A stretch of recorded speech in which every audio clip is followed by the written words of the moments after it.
उत्तराखंड का social media पर एक वीडियो हुआ वायरल। वीडियो में एक बच्चा दबा रहा है ईवीएम के बटन्स। मामले की जांच जारी।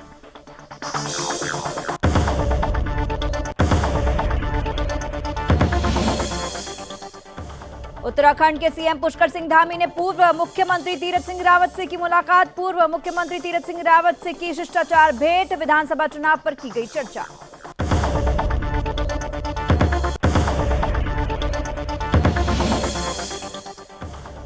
उत्तराखंड के सीएम पुष्कर सिंह धामी ने कहा, भारत सरकार के प्रयास के बाद यूक्रेन से बच्चे सकुशल आ रहे हैं वापस। इस कार्य को लेकर सीएम धामी ने पीएम मोदी और अधिकारियों का जताया आभार।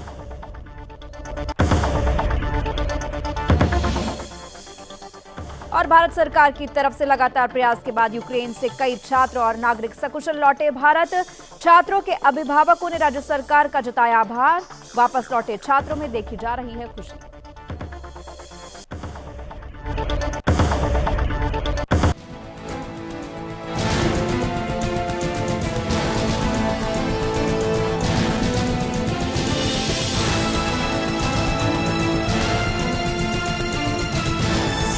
आप देख रहे हैं सुदर्शन न्यूज। नमस्कार, मैं हूं पूजा सिंह और आप देख रहे हैं सुदर्शन न्यूज। वक्त हो चला है अपना उत्तराखंड की खबरों का। उत्तराखंड में मतदान के बाद अब सभी को 10 मार्च का इंतजार है। 10 मार्च को वोटों की गिनती होगी और जनता का जनादेश सबके सामने आएगा। प्रदेश में 14 फरवरी को हुए मतदान के बाद कई ऐसे मामले सामने आए हैं जिसमें चुनाव आयोग ने एफआईआर दर्ज की है। इस तरह का एक मामला हल्द्वानी का बताया जा रहा है, जिसमें एक बच्चा ईवीएम का बटन दबा रहा है। बच्चे से मतदान कराए जाने का वीडियो सोशल मीडिया पर वायरल होने के बाद चुनाव आयोग ने एफआईआर दर्ज की है। सोशल मीडिया में वायरल हो रहा है वीडियो हल्द्वानी विधानसभा का बताया जा रहा है। वहीं इस मामले में सहायक रिटर्निंग अधिकारी ने सोशल मीडिया में वायरल हुए इस वीडियो को लेकर अज्ञात के खिलाफ मामला दर्ज किया है। पुलिस ने लोक प्रतिनिधित्व अधिनियम के तहत अज्ञात के खिलाफ मुकदमा दर्ज कर जांच शुरू कर दी है।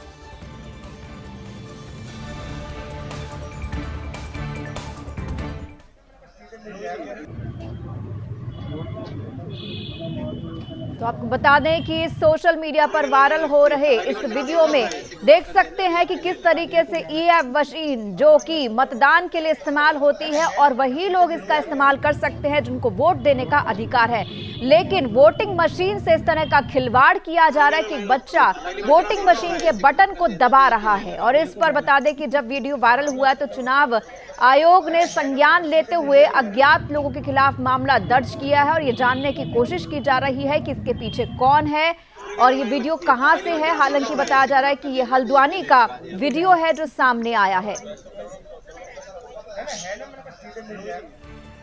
उत्तराखंड में 14 फरवरी को विधानसभा चुनाव समाप्त हो गए हैं। वहीं 10 मार्च को चुनावी नतीजे घोषित किए जाएंगे। इसके बाद सभी राजनीतिक पार्टियों की तरफ से सरकार बनाने का दावा किया जा रहा है। इसी कड़ी में उत्तराखंड के सीएम पुष्कर सिंह धामी ने पूर्व मुख्यमंत्री तीरथ सिंह रावत से मुलाकात की। इस दौरान मुख्यमंत्री के आवास पर आकर पूर्व मुख्यमंत्री तीरथ सिंह रावत से शिष्टाचार भेंट की है। साथ ही चुनाव को लेकर चर्चा की गई है। सीएम धामी ने कहा कि 5 साल नहीं पूरे हुए हैं, 15 साल तक मुख्यमंत्री की पारी खेलेंगे। उन्होंने दावा किया कि बीजेपी विधानसभा चुनाव में 2/3 बहुमत के साथ फिर से सरकार बनाने जा रही है। उन्होंने कहा कि हम परिवार के लोग हैं। पूर्व सीएम तीरथ सिंह रावत ने कहा कि 10 मार्च को विधानसभा चुनाव का नतीजा सामने आएगा। एक बार फिर से प्रदेश में बीजेपी की सरकार बन रही है। बीजेपी 2/3 बहुमत के साथ सत्ता पर फिर से काबिज होगी। उन्होंने कहा कि बीजेपी अगले 15 साल तक इस सत्ता पर काबिज होने वाली है।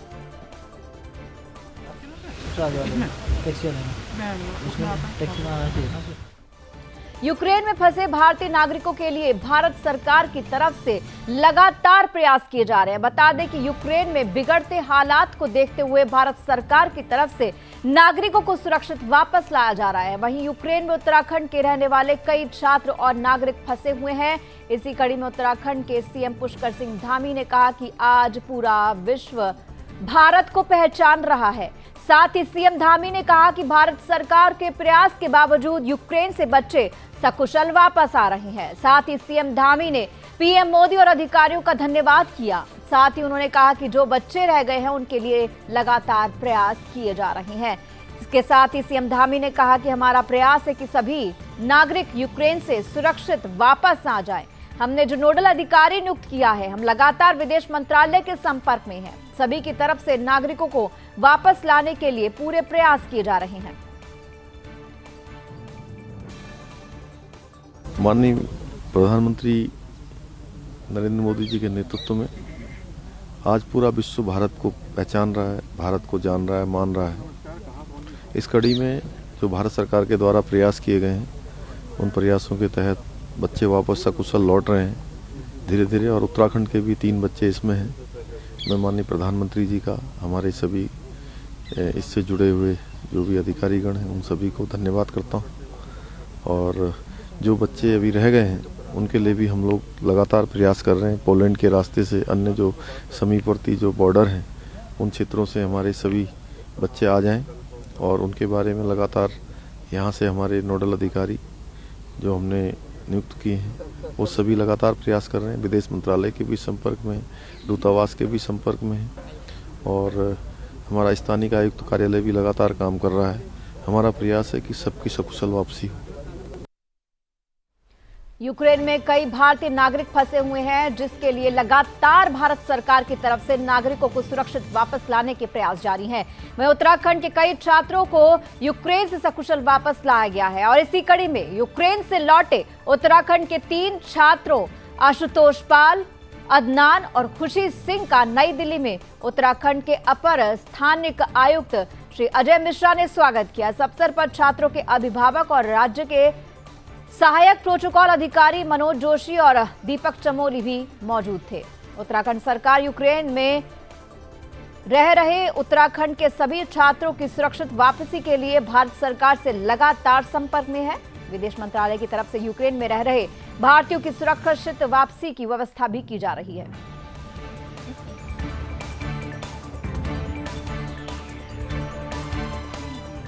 उत्तरकाशी में मुख्य विकास अधिकारी गौरव कुमार ने जिला चिकित्सालय में नवजात शिशुओं को पोलियो की खुराक पिलाकर पल्स पोलियो अभियान की शुरुआत की है। मुख्य चिकित्सा अधिकारी डॉक्टर के.एस. चौहान ने जानकारी दी कि पल्स पोलियो अभियान के तहत जनपद में 348 बूथ स्थापित किए गए हैं। अभियान के तहत 5 साल तक के बच्चों का पोलियो की खुराक पिलाने का लक्ष्य निर्धारित किया गया है।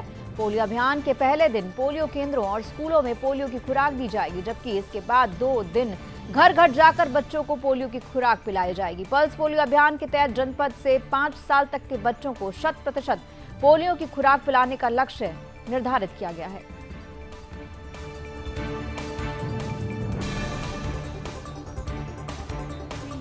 और हमारे साथ सुभाष बडोनी हमारे संवाददाता जुड़ रहे हैं। सुभाष, आपसे इस पूरी खबर के बारे में जानना चाहेंगे, किस तरीके से पल्स पोलियो अभियान चल रहा है?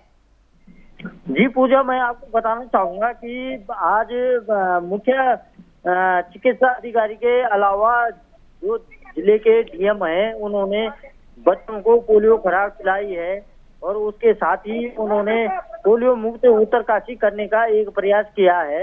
अब देखने वाली बात यह होगी कि आने वाले समय में कितने बच्चे पोलियो मुक्त होते हैं और कितने बच्चों को पोलियो खुराक पिलाई गई है। इसी को लेकर जिलाधिकारी ने पूरी तरीके से पोलियो मुक्त उत्तरकाशी करने का एक प्रयास किया है।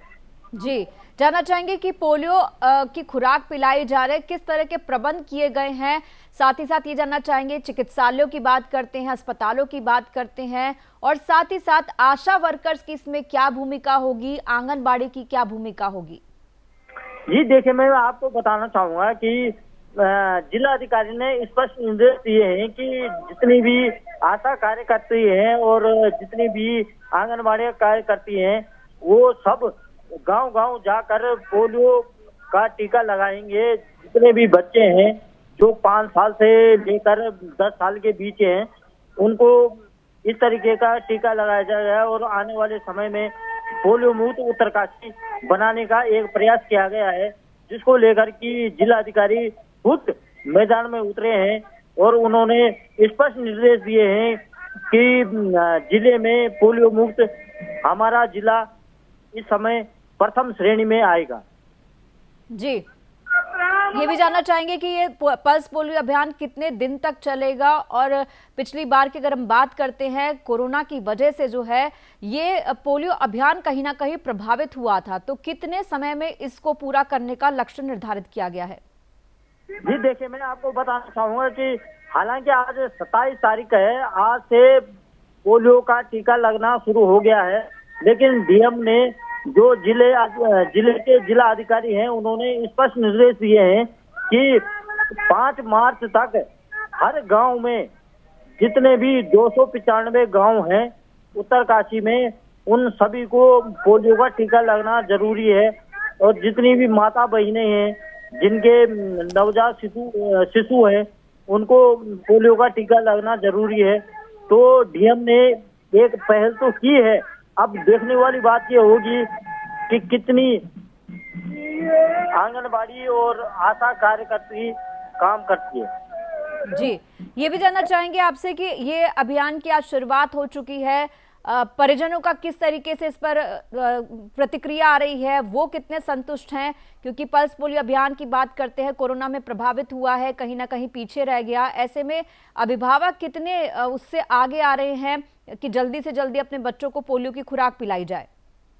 देखिए, अगर अभिभावकों की बात की जाए तो अभिभावक तो खुश है, क्योंकि सरकार इस तरफ कदम उठा रही है। तो कहीं ना कहीं जिस तरीके से पिछले समय में क्या होता था कि बच्चे कोई विकलांग होता था, कोई कुछ किसी तरीके से विकलांग की स्थिति में रहता था, तो हालांकि जिला अधिकारी ने ये पहल की है हर ग्रामीण और ग्राम प्रधान से कि इस तरीके से ये टीकाकरण होगा।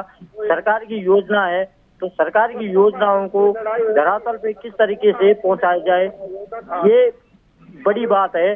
और अपने आप में और लगातार ग्रामीण क्षेत्र के लोग जो है वो टीकाकरण करने के लिए अति उत्साहित है।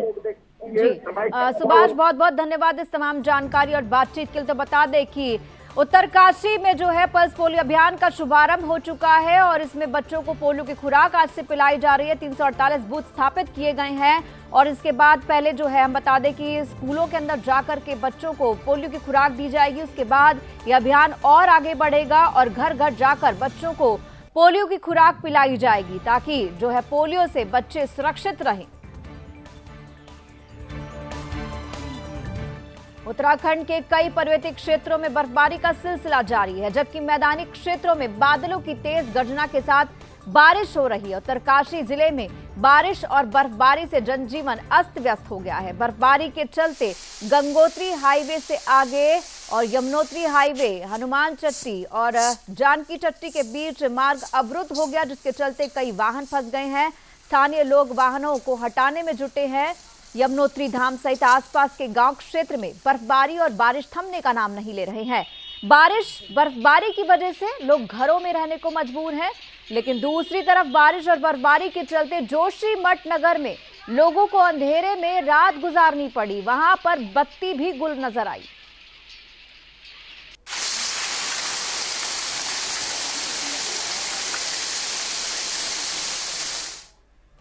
उत्तराखंड के जिलाधिकारी ने 4 धाम यात्रा व्यवस्था को लेकर संबंधित विभागीय अधिकारियों के साथ बैठक की है, जिसमें सड़क, पुलिस, चिकित्सा, आपदा प्रबंधन, सफाई, पेयजल सहित अन्य बिंदुओं पर विस्तार से चर्चा की गई है। इसके साथ ही यात्रा को लेकर विभागीय स्तर पर चल रही तैयारियों की भी जानकारी ली गई है। वहीं इस बैठक में 4 धाम यात्रा व्यवस्थाओं को लेकर जिलाधिकारी ने बद्रीनाथ हाईवे के संवेदनशील स्थलों को 30 अप्रैल तक दुरुस्त करने के निर्देश दिए। इतना ही नहीं, जिलाधिकारी ने NHIDCL, लोनीविली, BRO के अधिकारियों के साथ अपने अपने क्षेत्र में यात्रा मार्ग को सुचारू करने के लिए प्लान बनाने के साथ ही व्यवस्था बनाने के लिए निर्देश दिए हैं।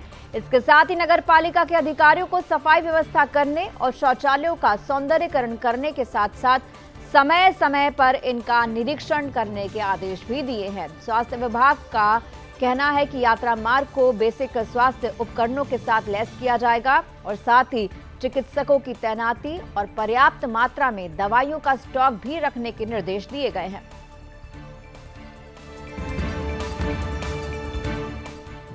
हल्द्वानी में कुमाऊं कमिश्नर दीपक रावत ने तहसील परिषद का निरीक्षण किया, जहां उन्होंने तहसील परिसर के अंदर स्टैंप वेंडर, कैंटीन और अवैध रूप से चल रही पार्किंग स्टैंड के बारे में जानकारी ली। वहीं दीपक रावत ने सभी स्थानीय लोगों से पूछताछ कर तहसील के बारे में जानकारी ली। साथ ही दीपक रावत ने कहा कि तहसील परिषद के अंदर मेरा निरीक्षण था, जिसमें मैंने वह सभी स्टैंप वेंडर और तहसीलदार व उनकी जो खामियां उन्होंने बताई थी उसके बारे में जानकारी दी और दस्तावेजों को चेक किया, जहां पूर्ण रूप से सभी दस्तावेज सही पाए गए।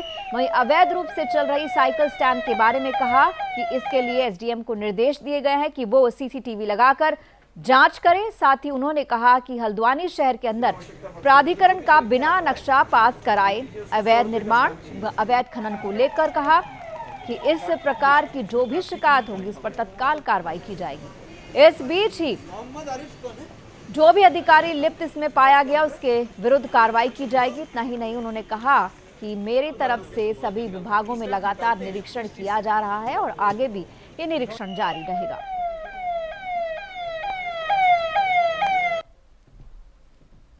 निरीक्षण नहीं है, ये प्लान्ड निरीक्षण है और बहुत से कमिश्नर को प्लान निरीक्षण करने होते हैं, तो ये रिटर्न में ही इसको इंटीमेट किया गया है।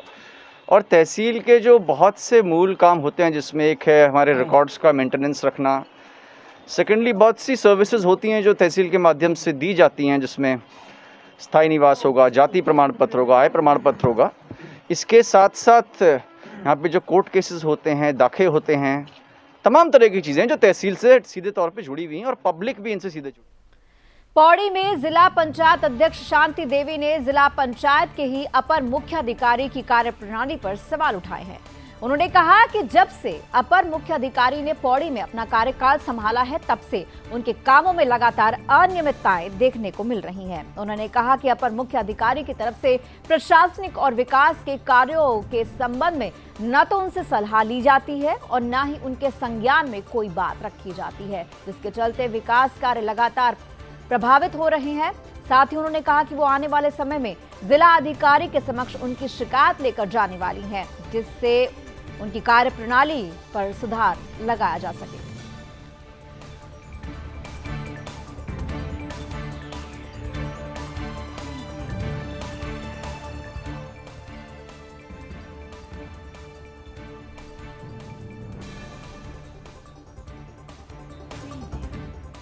उत्तराखंड के सीएम पुष्कर सिंह धामी ऋषिकेश पहुंचे, जहां सीएम धामी ने कहा कि मुख्यमंत्री पुष्कर सिंह धामी ने कहा है कि यूक्रेन में रहने वाले भारतीयों को वापस लाने के लिए लगातार विदेश मंत्रालय और भारत सरकार से बातचीत चल रही है। साथ ही सीएम धामी ने पूर्व मुख्यमंत्री हरीश रावत के पोस्टल बैलेट वाले बयान पर कहा कि कांग्रेस ने अपनी हार मान ली है, इसीलिए वो बौखलाहट के साथ कभी ईवीएम तो कभी बैलेट पेपर पर सवाल उठा रहे हैं।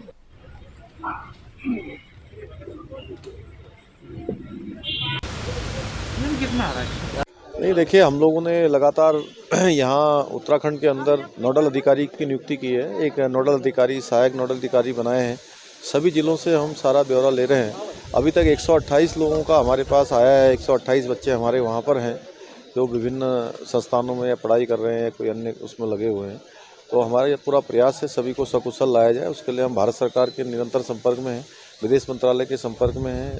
कल सुरक्षा सलाहकार अजीत डोभाल जी से भी मैंने बात की है और हम लगातार संपर्क में हैं। पोलैंड के रास्ते से या अन्य जो भी रास्ते नज़दीक के अन्य दूसरे देशों के हैं, उन रास्तों तक पहुंचने की व्यवस्था हो रही है और वहां तक पहुंचने के बाद उनको वापस लाए जाने की प्रक्रिया चल रही है। हमारा पूरा प्रयास है कि सभी को सकुशल लाया जाए। श्रीनगर मेडिकल कॉलेज प्रशासन ने मेडिकल कॉलेज में कार्यरत 4 आउटसोर्स कर्मचारियों को काम से हटा दिया है, जिससे कर्मचारियों ने मेडिकल कॉलेज प्रशासन के खिलाफ विरोध जताया है। मेडिकल कॉलेज ने अस्पताल प्रशासन पर आरोप लगाते हुए कहा कि उन्हें राजनीति की वजह से हटाया गया है। उन्होंने मेडिकल कॉलेज प्रशासन से उन्हें फिर से बहाल करने की मांग की है। मेडिकल कॉलेज के प्राचार्य सीएम रावत ने कहा कि चारों को आउटसोर्स कंपनियों को वापस भेजा गया है। कॉलेज में आवश्यकता अनुसार आउटसोर्स कर्मियों को बुलाया जाता है। सेवा न होने पर उन्हें कंपनी वापस भी भेज दी जाती है। साथ ही आउटसोर्स कर्मियों ने कहा कि उन्हें बिना नोटिस के ही नौकरी से निकाल दिया गया है, जिससे उन्हें मानसिक आघात पहुंचा है।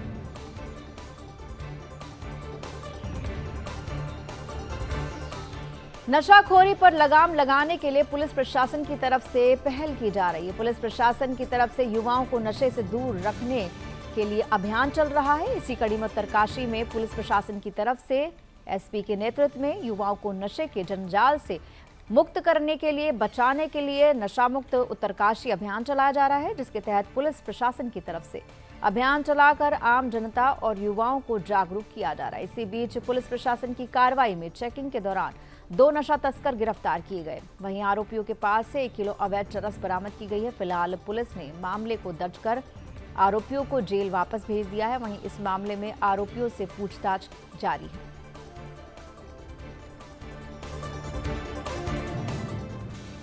विकास नगर तहसील के पचवादून क्षेत्र में आए दिन बिजली चोरी के मामले सामने आ रहे। इसी कड़ी में ऊर्जा निगम की टीम ने चेकिंग अभियान के दौरान डाक पत्थर के शिवपुरी डांडा में उत्तराखंड जल संस्थान ट्यूबवेल चोरी की बिजली से संचालित होता पाया।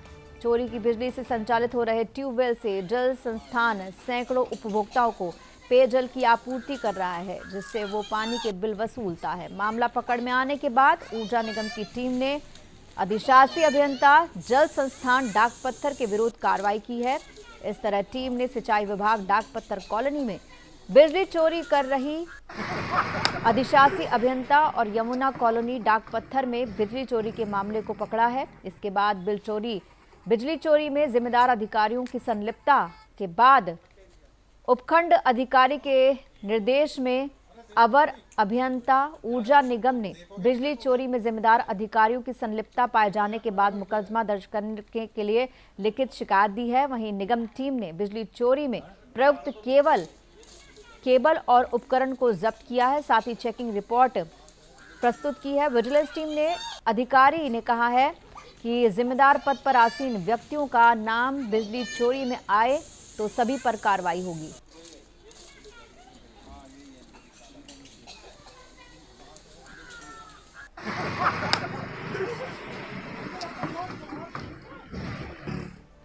उत्तराखंड के पौड़ी में मौसम ने करवट बदली है। बता दें, देर रात से यहां बारिश हो रही है तो वहीं कई क्षेत्रों में ओले गिर रहे हैं, जिससे तापमान में गिरावट दर्ज की गई है।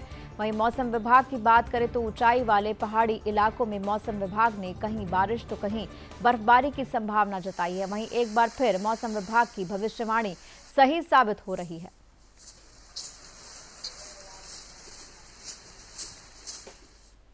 खटीमा के नारायण नगर में स्थित 47वीं वाहिनी सशस्त्र सीमा बल की तरफ से प्राथमिक विद्यालय में 57वीं वाहिनी एसएसबी के कमांडेंट ब्रजपाल सिंह नेगी के निर्देश पर नागरिक कल्याण कार्यक्रम किया गया, जिसके तहत मानव चिकित्सा, पशु चिकित्सा शिविर, कृषि उपकरण वितरण, खेल कूद सामग्री वितरण शिविर लगाया गया। वहीं इस दौरान मानव चिकित्सा शिविर में सैकड़ों लोगों को निःशुल्क चिकित्सा उपचार व दवाइयां बांटी गई। साथ ही पशु चिकित्सा शिविर में सीमावर्ती पशुपालकों को पशुओं के लिए निःशुल्क दवाइयां भी दी गई। इस बीच गरीब किसानों को खेती करने के उपकरण भी बांटे गए। इसके साथ ही सीमावर्ती क्षेत्र के ग्राम सभा खिलाड़ियों, नगला तारई और युवाओं के लिए खेलकूद सामग्री को निःशुल्क बांटा गया।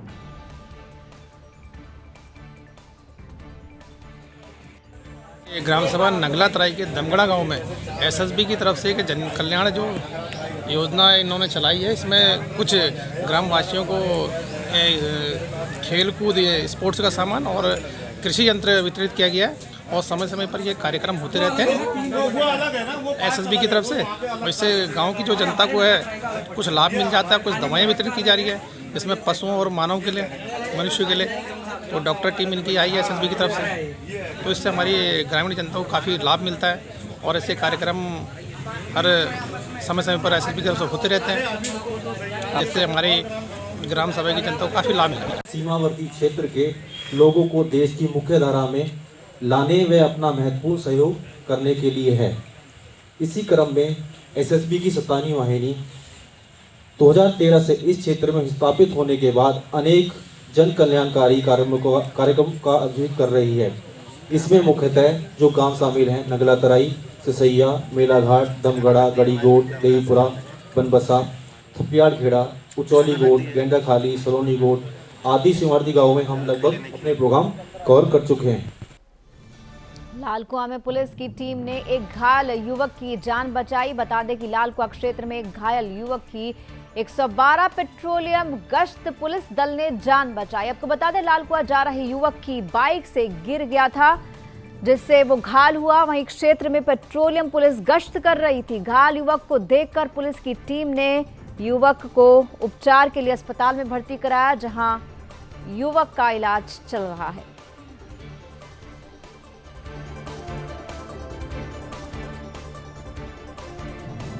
पौड़ी में प्रशासन की टीम ने समीक्षा बैठक की है, जिसमें जिलाधिकारी शामिल हुए। बैठक के दौरान सामने आए कि वन विभाग, लोक निर्माण विभाग, जिला विकास अधिकारी विभाग, पेयजल निगम, राज्य के सिंचाई, उद्यान, निजी लघु सिंचाई, अनुसूचित जाति कल्याण, समाज कल्याण, चिकित्सा व स्वास्थ्य विभाग ने कम धनराशि खर्च की है, जिस पर डीएम ने संबंधित विभाग के अधिकारियों को बची हुई धनराशि को जल्द ही विकास कार्यों में खर्च करने और अधूरे विकास कार्यों को गुणवत्ता के साथ जल्द पूरा करने के निर्देश दिए हैं। उन्होंने कहा कि निर्माण कार्यों में गुणवत्ता पर विशेष ध्यान रखें। इसके साथ ही जिलाधिकारी ने कहा कि निर्माण कार्यों में अनियमितता बिल्कुल बर्दाश्त नहीं की जाएगी। इतना ही नहीं, उन्होंने कहा कि निर्माण कार्यों में गुणवत्ता और अनियमितता पाए जाने पर संबंधित विभाग के खिलाफ कड़ी कार्रवाई की जाएगी। पद के विभागों के जो कार्यों की प्रगति थी उसको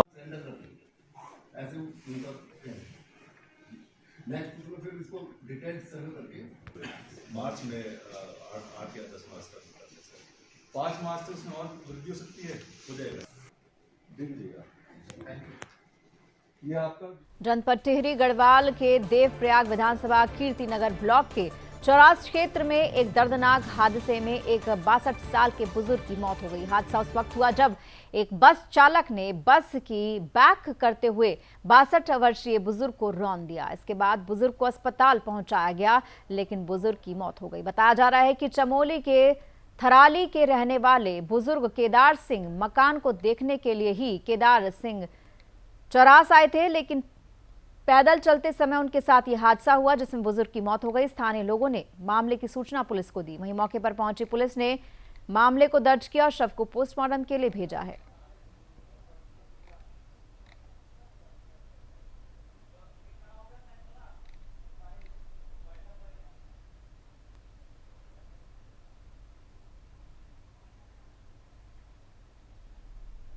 और अपना उत्तराखंड में आज के लिए इतना ही। मुझे दीजिए इजाजत। जय हिंद।